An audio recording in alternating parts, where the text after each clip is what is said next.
Like, comment, share, subscribe. Hit the notification button on all your devices. Welcome to Need to Know TV. Need to Know TV. We're going to keep it going with trust issues. Let's start with micro retaliation again. We've done something on that before, but I need to go more in depth so you can get a better understanding. Some of these managers would do some backdoor, low down, dirty, scandalous stuff with employees, and they think you're dumb enough not to realize it. For example, micro retaliation in both scenarios. You will have a manager that starts out great. You think they're good people.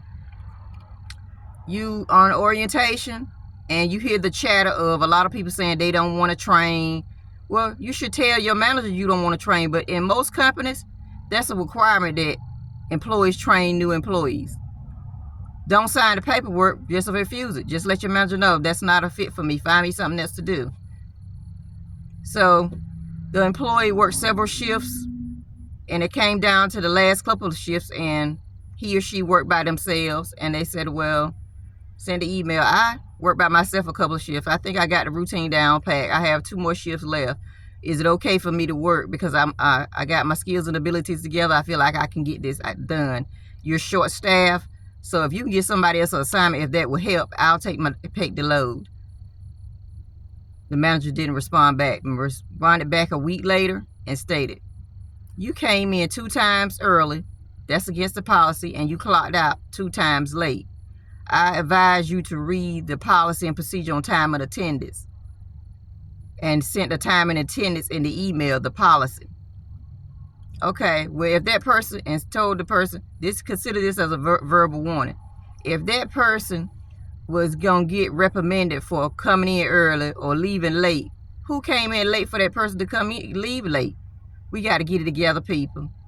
Why are you trying to micro retaliation? Because you're mad because that person sent the email, put you kind of in a spot because that's documentation of email. You can go back and see that manager don't know how to run that unit or that department or that facility or that factory. It could be anywhere. That store, it could be anywhere. Another example, employee said in October, they put in a notice to leave December 30th. They signed up for a lot of money bag incentive shifts. But in between, in October, they missed 2 days of a weekend. Call out sick, things happen, life happen. You don't know what's going to happen. You got friends, family, things going on. You don't know. So they take off all the employee money bag shifts from October, November, December. Why would you do that if that person just called out in that current pay period? So all the pay periods ahead. So the employee contacted and said, why would they take off my money bag incentive shifts? This is a new pay period. That was last pay period. And then why did they go all the way down to December, November, December, October, November, December? Why did they go all the way there? Oh, you're leaving anyway. We didn't feel the need. You can't do that. You short staff. You really can do what you want to do, but you got to do it within the policy. Micro retaliation because that employee put in the notice. That person was a charge in a facility center, a factory, wherever. They put in their notice, and the director, administrator was very upset, and the manager was upset because that leaves them in a jam, but they have to replace a person that's hard to replace. Micro retaliation can come at any level, people. Please be careful because these people don't care nothing about you. They want to treat you like you is a number, not a person. Another incident where you go and work in a place where you need security, and the manager send you, well, why would you leave? Why would you do this? Why would you do that? And somebody jeopardize your safety. But they're going to tell you, well, we're going to have to take away you from being full-time to part-time since you decided to leave. But they tell you, your person that was there told you, go ahead and leave. This person left you in a bind, left you in an unsafe predicament.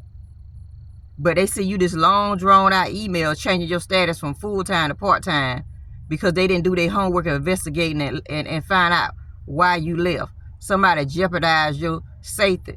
Y'all got to be careful working at these places.